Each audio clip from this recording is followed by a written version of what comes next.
Hi friends, வாங்க கத்திரிக்காய் வச்சு நான் என்ன சமைக்கிறேன் அப்படின்றது தான் அந்த வீடியோவில் பார்க்கலாம். வாங்க வீடியோக்குள்ளே போகலாம். அதுக்கு முன்னாடி உங்களுக்கு கொஞ்சம் கார்டனை சுற்றி காட்டிட்டு சமையல் காட்டுறேங்க. இப்போ 2 அத்திப்பழம் பழுத்துருக்குதுங்க, அதை தான் பறிக்கலான்ட்டு வந்தாங்க. பாருங்கள், பழம் சூப்பராக பழுத்துருக்குது. என்னவோ குருவி இந்த மரத்தில் கொத்துறது இல்லைங்க. இப்போ நல்லா பழுத்துருக்குது பாருங்கள். இப்போ அத்திப்பழமே பார்த்தீங்கன்னா நம்மக்கிட்ட இப்போ 3 செடி வச்சுருக்குறேங்க.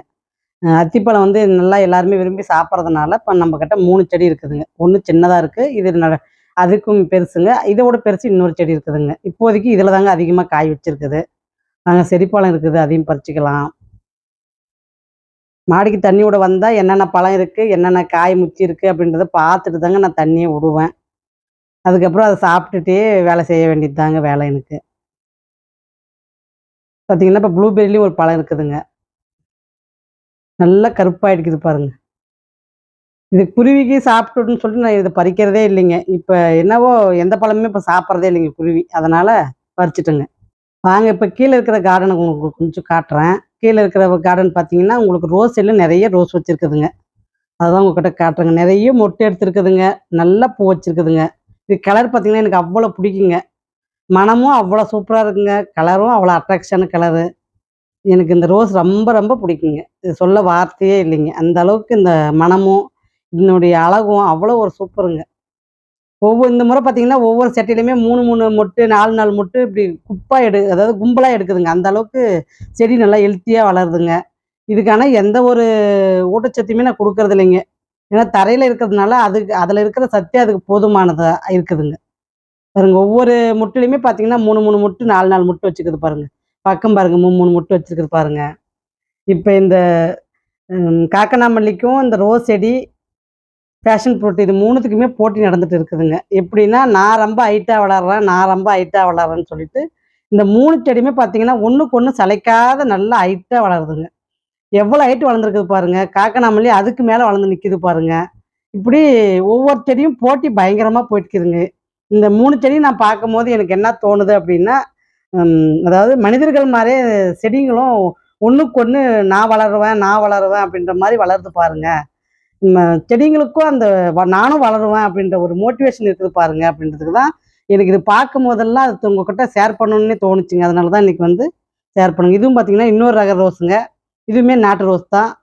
இது ஒரு ரகம், அது ஒரு ரகங்க. மொத்தம் 3-4 ரகம் வச்சுருக்கிறேங்க நான் இந்த நாட்டு ரோஸ்லேயே பார்த்தீங்கன்னா. வாங்க அடுத்தது எண்ணெய் கத்திரிக்காய் எப்படி செய்யாதுன்னு பார்க்கலாம்.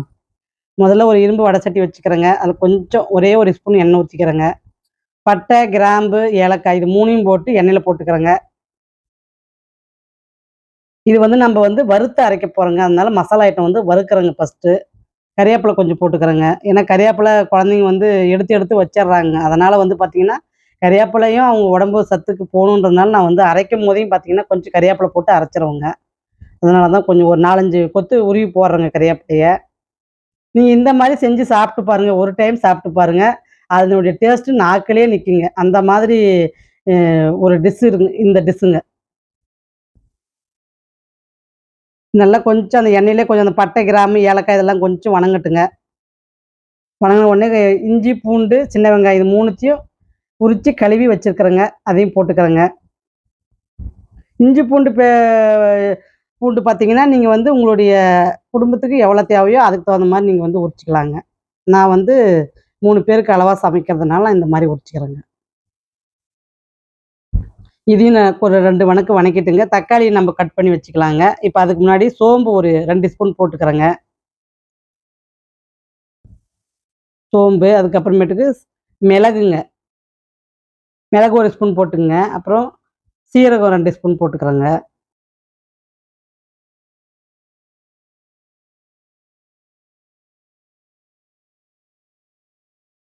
நல்லா கலக்கி விடுங்க. தக்காளி பார்த்தீங்கன்னா நான் ஒரு 5 பழம் எடுத்துருக்குறேங்க. 5, 6 பழம் எடுத்துக்கலாங்க, தப்பு இல்லை. நம்மளுக்கு எவ்வளோ கிரேவி வேணுமோ அதுக்கு தகுந்த மாதிரி தக்காளி பழம் எடுத்துக்கலாங்க.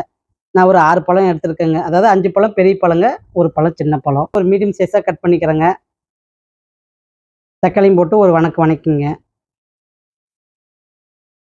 இன்றைக்கி நம்ம எதில் எண்ணெய் கத்திரிக்காய் வைக்கிறோம் அப்படின்னு பார்த்தீங்கன்னா, நீல கலர் கத்திரிக்காயும் வரி நீல கத்திரிக்காயும் 2 மிக்ஸ் பண்ணி நான் எண்ணெய் கத்திரிக்காய் குழம்பு வச்சுருக்கிறேங்க. அந்த கத்திரிக்காய்க்கும் அந்த எண்ணெய் கத்திரிக்காய் கிரேவிக்கும் சூப்பராக இருந்ததுங்க. டேஸ்ட்டு பார்த்தீங்கன்னா சொல்லவே முடியலைங்க. அந்த அளவுக்கு எங்கள் வீட்டில் பார்த்தீங்கன்னா நல்லா இருக்குன்னு எல்லாருமே பாராட்டிட்டு போயிட்டாங்க. அந்த அளவுக்கு அந்த ருசி சூப்பராக இருந்ததுங்க. அது என்னுடைய சமையலுக்கு நான் சொல்ல வரலைங்க. இது உண்மையிலேயே எனக்கே ரொம்ப பிடிச்சிருந்ததுங்க இந்த கிரேவி. இதே மெத்தட்ல நீங்களும் சமைச்சு பார்த்துட்டு எப்படி இருக்குது அப்படின்றத கமெண்ட் குடுங்க. தேங்காய் வந்து ஒரு 1/2 மூடி போட்டுக்கிறேங்க. உப்பு கொஞ்சம் தேவைக்கேற்ப உப்பு போட்டுக்கலாங்க. ஏன்னா இது வந்து மசாலா வந்து கத்திரிக்காய்க்குள்ள வந்து நம்ம ஸ்டஃப் பண்ண போறோங்க. அதனால வந்து பார்த்தீங்கன்னா, உப்பு கொஞ்சம் போட்டுக்கலாங்க. போட்டுக்கினா தான் அந்த கத்திரிக்காய்க்குள்ளலாம் நல்லா உப்பு வந்து ஏறுங்க. ஒரே 1 ஸ்பூன் மிளகாத்தூள் போட்டுக்கிறேங்க. 2 ஸ்பூன் தனியாத்தூள் போட்டுக்கிறேங்க.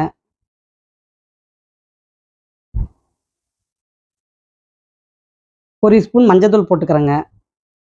இது ஸ்பூன் பார்த்தீங்கன்னா, கொஞ்சம் சின்ன சைஸ் ஸ்பூனுங்க. நான் வந்து கொஞ்சம் பெருசா யூஸ் பண்றது இல்லைங்க. கரம் மசாலா தூள் வந்து 1 ஸ்பூன் போட்டுக்கிறேங்க. கரம் மசாலான்னா, கொத்தமல்லி, சீரகம், வெந்தயம், சோம்பு, மிளகு இதெல்லாம் போட்டு அரைச்சதுங்க. இது பார்த்தீங்கன்னா, வெத்தல பொடிங்க. வெத்தல பொடி 1 ஸ்பூன் போட்டுக்கிறேங்க. இதெல்லாம் இப்போ வந்து நம்ம கலந்து அதாவது நம்ம ஸ்டவ் ஆஃப் பண்ற நேரத்தில இந்த தூள போட்டு ஆஃப் பண்ணணுங்க. அ கேஸ் எரிய வேண்டாங்க. இந்த தூள் போடும்போது ஆஃப் பண்ணிடுங்க. அந்த சூடுக்கே அந்த அ தூள் வந்து பார்த்தீங்கன்னா, உங்களுக்கு நல்லா பச்சை வாசனை போயிடுங்க. இல்லன்னா கருகிடும். வாங்க அடுத்து வந்து கத்திரிக்காய் கட் பண்ணிக்கலாம். அது கொஞ்சம் ஆறட்டும்னு வச்சிருக்கேங்க. அதுக்குள்ள வந்து பார்த்தீங்கன்னா, கத்திரிக்காவ கட் பண்ணி வச்சிடலான்ட்டு கட் பண்றேங்க.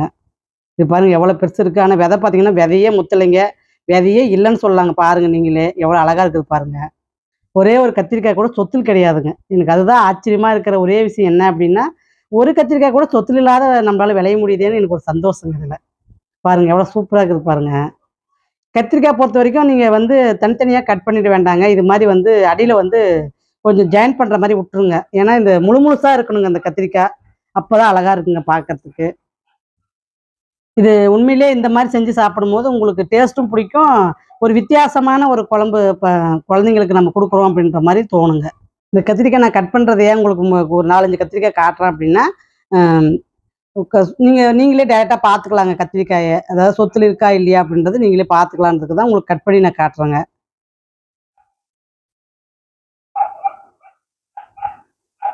பாருங்க எவ்வளோ சூப்பரா இருக்குது பாருங்க.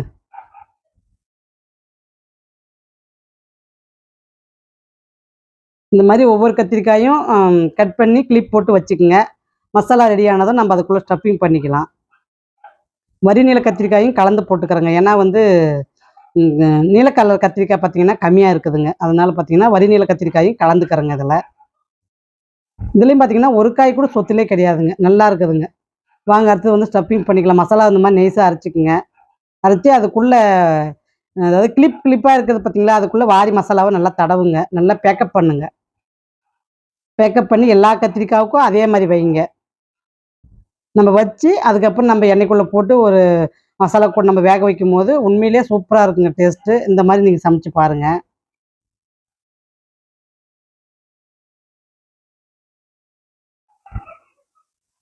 எண்ணெய் கத்திரிக்காய்க்கு வந்து பார்த்தீங்கன்னா, கொஞ்சம் எண்ணெய் மட்டும் கொஞ்சம் ஒரு 4 ஸ்பூன் வந்து நம்ம விட்டுக்கணுங்க. எண்ணெய் கொஞ்சம் கூடுதலா தேவைப்படுங்க இதுக்கு. ஏன்னா, அது என்ன சொல்றதுன்னா, அதனுடைய பேருக்கு தகுந்த மாரி சமைச்சா தாங்க இது நல்லாருக்கும்.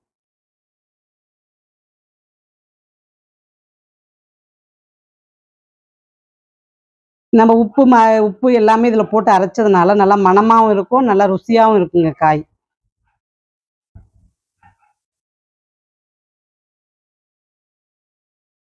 நல்லா கழுவிட்டு இது மாரி ஒவ்வொரு கத்திரிக்காவுக்கும் நீங்க நல்லா பேக்கப் பண்ணிடுங்க. இது நானு காலையில நேரம் ஸ்கூலுக்கு குடுத்து விடுறதுக்குள்ள நான் இத வந்து வீடியோ எடுத்து உங்களுக்கு வந்து நான் குடுக்குறேங்க. அவனுக்கு சின்னவனுக்கு சமைச்சு லஞ்ச் பேக்கப் பண்ணும்போது உங்களுக்கு இந்த வீடியோ எடுத்ததுங்க இது. அதனால கொஞ்சம் அவசர அவசரமா வேலை செய்ற மாரி ஆயிடுச்சுங்க.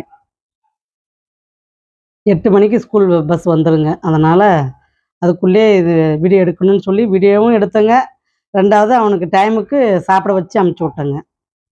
சப்பாத்திக்கும் சூப்பரா இருந்ததுங்க. சாதத்தோடயும் சூப்பரா இருந்ததுங்க. மதியம் லஞ்சுக்கு வந்து பார்த்தீங்கன்னா, எண்ணெய் கத்திரிக்காய் குழம்பு, தயிரு, ரசம். சப்பாத்திக்கும் கிரேவி சூப்பரா இருந்துச்சுங்க. அந்த மாரி 2 இன் 1 செஞ்சுக்கலாங்க நம்ப. வேற என்ன பண்றதுங்க? வாங்க அடுத்து வந்து மண் சட்டியில நான் எண்ணெய் கத்திரிக்காய் குழம்பு வைக்கிறேங்க. நீங்க எதுல வேணாலும் வச்சுக்கலாங்க. ஏன்னா இது சட்டியில வைக்கும்போது அதனுடைய ருசியும், மணமும் வேற வேற லெவல்ல இருக்குங்க. அதனால சொல்றேங்க நானு. மீன் குழம்பா இருக்கட்டும், எண்ணெய் கத்திரிக்காய் குழம்பா இருக்கட்டும், அந்த மாதிரி கொஞ்சம் இந்த ஸ்பெஷல் ஐட்டமாக சமைக்கிறோம் அப்படின்னா நான் சட்டியில் தாங்க சமைப்பேன். அது டேஸ்ட் கொஞ்சம் நல்லா இருக்குங்க. மணமும் நல்லாயிருக்கும், டேஸ்ட்டும் நல்லா இருக்குங்க. பொரிஞ்சு வந்ததும் கொஞ்சம் சோம்பு கொஞ்சம் போட்டுக்கிறேங்க. கறிவேப்பிலை கொஞ்சம் தாளிப்பு கொஞ்சம் போட்டுக்கலாங்க.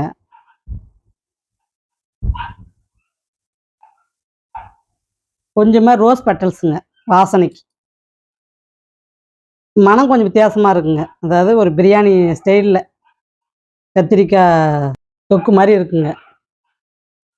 ஒரு மராட்டி பூ போட்டுக்கிறேங்க. ஒரு மராட்டி மொக்கு, ஒரு மராட்டிய கொம்பு, இது 2ம் போட்டுக்கிறேங்க. தாளிப்புக்கு போட்டுக்கலாங்க, டேஸ்ட்டுக்கும் போட்டுக்கலாம், ஃப்ளேவருக்கும் போட்டுக்கலாங்க. இதை கொஞ்சம் நல்லா எண்ணெயிலே கொஞ்சம் நல்லா வாசனை ஆகட்டும்னு கொஞ்சம் வறுத்து விடுங்க. இப்போ மசாலாவை கொஞ்சமாக போட்டுக்குங்க.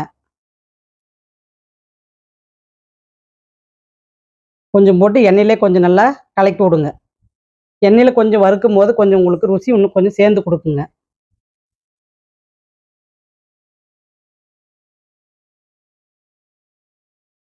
இப்போ பார்த்தீங்கன்னா, நீங்கள் வந்து அந்த கத்திரிக்காயை பார்த்தீங்கன்னா, ஒவ்வொன்றா வந்து எடுத்து அந்த மசாலாக்குள்ளே நீங்கள் வேக வைக்கலாங்க. இந்த மாதிரி வந்து போட்டு விட்ருங்க. அது சேர்ந்து வெந்து வரும்போது உங்களுக்கு வந்து பிரிஞ்சு வருங்க அந்த மசாலாலாம். அந்த மாதிரி பிரிஞ்சு வரும்போது நீங்கள் வந்து 2 ஸ்பூன் நெய் விட்டு கொத்தமல்லி தழை போட்டு கலக்கி விட்டு மூடி வச்சிங்கன்னா, அந்த நெய்யினுடைய மனம் அந்த கத்திரிக்காய்க்கெல்லாம் போய் சேர்ந்துருங்க. இந்த மாதிரி நீங்கள் சமைச்சு சாப்பிடுங்க.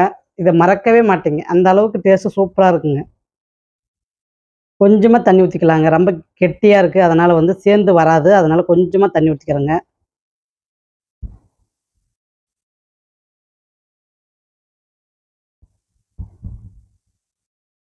என்ன கலராக இருக்குது பாருங்கள், நீல கலரில் சூப்பராக இருக்குதுங்க. எனக்கு பார்க்கும்போதும் சரிங்க, சமைச்சதும் சரி, சாப்பிட்டதும் சரி, அவ்வளோ அருமையாக இருந்ததுங்க டேஸ்ட்டு.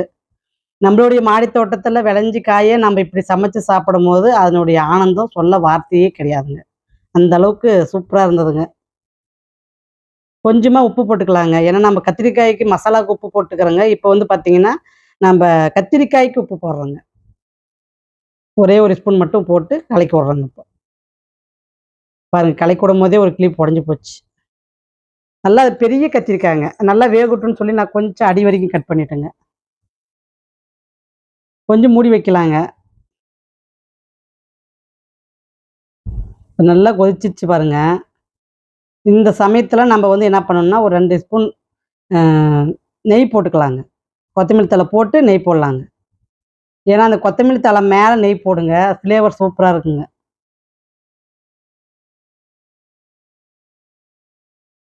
குழந்தைங்க சாப்பிட்றதுனாலும் சரி, நாம சாப்பிட்றதுனாலும் சரி, நெய் வந்து அவசியமா கலந்துக்கிறது நல்லது தாங்க உடம்புக்கு.